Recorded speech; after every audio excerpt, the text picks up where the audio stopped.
Дүйнө санарип экономикага багыт алып жатат. Топ кагаздарын топтоп, тиешелүү документтерди даярдоодо кезек күтүү өңдүү көрүнүштөр ишкерлерге түйшүк жаратып келген. Заманбап технологиянын артыкчылыктарын Кыргызстандын бизнес чөйрөсүнө да жайылтууга аракет көрүлүүдө. Ишкерлер, тиешелүү мекемелердин өкүлдөрү өнөктөш өлкөлөрдүн тажрыйбасы менен таанышып, кеңешүү үчүн чогулушту. Масса применений.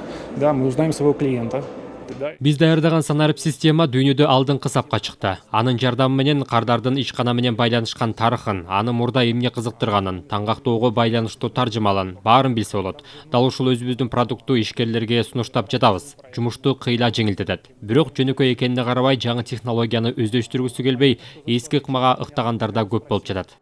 Россияда иштелип чыккан Bittrex сервисин кыргызстандык айрым ишканалар пайдаланууда. Ал кардар менен байланышты бекемдөөгө шарт түзүп, артык баш жумуштарды да азайтты. Мы пользуемся ими, там ведется данные. Ишкананын өзүндөгү ички башкарууга, мамлекеттик органдар менен байланыш түзүүдө олуттуу жардамы тийип жатат. Биз документтерди кагаз жөнүндө эмес, электрондук форматта жүгүртүүнү толугу менен ишке ашыра алдык.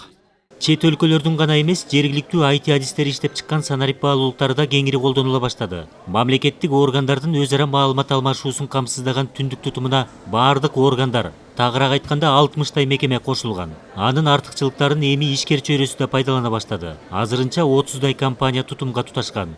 Ишкерлердин биздин мамлекеттик органдарга ошол эле салык кызматына же социалдык фондуна отчеттор тапшырат. Ошол отчетторду автоматташтырылган түрдө маалымат алмашуу түндүк системасы аркылуу алмаша алышат да. Бул эле программа эмес, негизи эле ушундай программалар биздин бизнестерге киргизилиш керек да. Бул ошол ишкананын ичинде зарплатаны, начисленияны автоматташтырат, мисалы, ошол эле акча алуу, акча берүү процесстерин автоматташтырат. Мамлекеттик органдар менен ишкерлердин байланышын камсыз санарип технологияларын пайдалануу салыктан качууну жоюп, коррупциянын алдын алууга багытталган. Учурда бул ыкма банк тармагында кеңири колдонулуп жатат. Калыгул Асанбаев, Азамат Жапаков, Ала Тоо 24.